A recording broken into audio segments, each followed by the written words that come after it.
सोमवार मंगळवार होईल. इथल्या मॅनेजर मध्ये 15 दिवस लागतील. बघा आता आम्ही आरबीआयला काल हे सगळं आलं.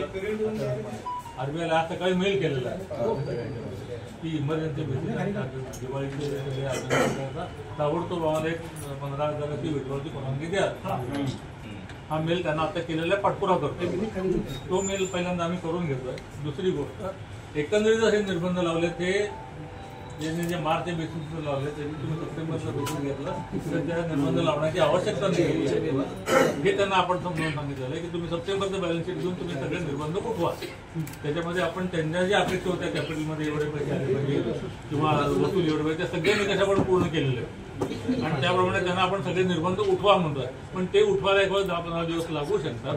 पण त्याच्या आधी इमर्जन्सी बेसिसवर आपण जे आहे ते 10-15 विड्रॉल चालू करून द्या आणि व्यवहार लोकांचे कुठे कुठे लोकांचे जे अडचणी आहेत या सगळ्या पहिल्यांदा चालू करून द्या ही आपण केलेली त्यांना मागणी केलेली आहे. तिचे पाठपुरावा आपण ते करून घेतो.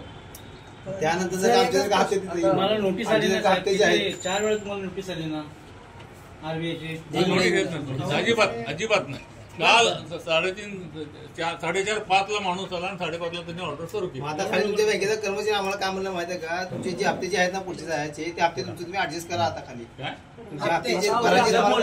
म्हणजे आमच्या अकाउंटला पैसे आहेत, आम्हाला हप्ते भरायचे आहेत. त्यांनी काय असं विचारलं, त्यांनी काय म्हणतात तुमचे हप्ते तुम्ही ऍडजस्ट करा. आम्ही बँकेत पैसे ठेवले त्याच्यासाठी कर्जाचे पैसे तुमच्या हप्त्यातून अकाउंट जायला कसली अडचण नाही.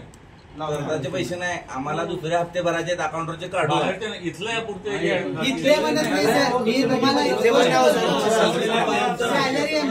आता माझ्या बाहेर ट्रॅक्टरचा हप्ता तिथनच कट होतो दर महिन्यात. मग तो जर हप्ता नाही कट झाला त्याची जी पेनल्टी लागती आणि जे परत जप्ती होती मग ह्याला जबाबदार कोण होणार. कारण माझा उद्याच हप्ता आहे बरोबर आहे आणि कॅश मध्ये हप्ता घेत नाहीत. बरं आम्ही ऍडजस्ट करू तुमच्यासाठी पण कॅश मध्ये हप्ता घेत नाही. मग आम्ही काय करायचं सांगा बरं. एकच हप्ते नसतात लोकांचे, भरपूर हप्ते. हा बजाजचे वगैरे मग त्याला काय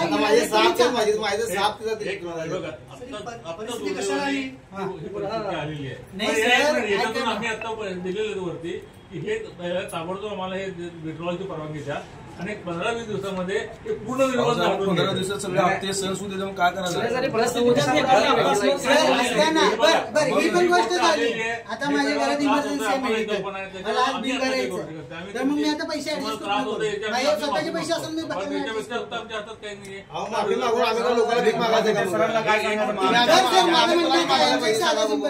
मेडिकल इमर्जन्सी आणि हप्त्यासाठी पैसे तुम्ही द्या. तुम्ही पण हात उचलायला लागलात सर. नाही नाही नाही तुम्ही सरळ स्पष्ट हात उचललाय. आम्हाला एक काम करायचं तुम्ही पण ते करा. तुमचा खालचा मॅनेजर काम म्हणतंय तुमच्या हप्ते तुमचं काढते तुम्ही नाही नाही ही गोष्ट बरोबर नाही सर. तुम्ही जे बोलताय इमर्जन्सी आहे, एज्युकेशनल इमर्जन्सी आहे आणि दिवाळीच्या तोंडावर लोकांना लिमिटेड विड्रॉलची तरी परवानगी द्या. लिमिटचं उत्तर कधी भेटेल? लिमिटेड काढता कधी? फॉलो घ्यायला लागलो आम्ही. आम्हाला लेखी लिहून द्या असं तरी किती वेळ लागेल? किती वेळ लागेल? आम्ही 20 देऊ. कारण सर या गोष्टी बोलण्यावर मी होत नाही.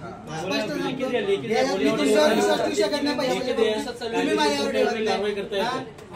मिनिमम बॅलन्स म्हटल्यावर तुम्ही आमचे टाकून घेता. आम्ही म्हणून तुम्ही आरबीआयचे येईपर्यंत तुमच्या बेसिसवर तुम्ही 15,000 विड्रॉल चालू करा. आम्हाला अकाउंट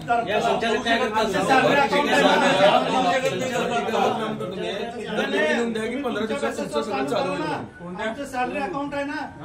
बंधुप्रेम न्यूज चॅनलला लाईक, सबस्क्राईब व बेल आयकॉन दाबायला विसरू नका. धन्यवाद.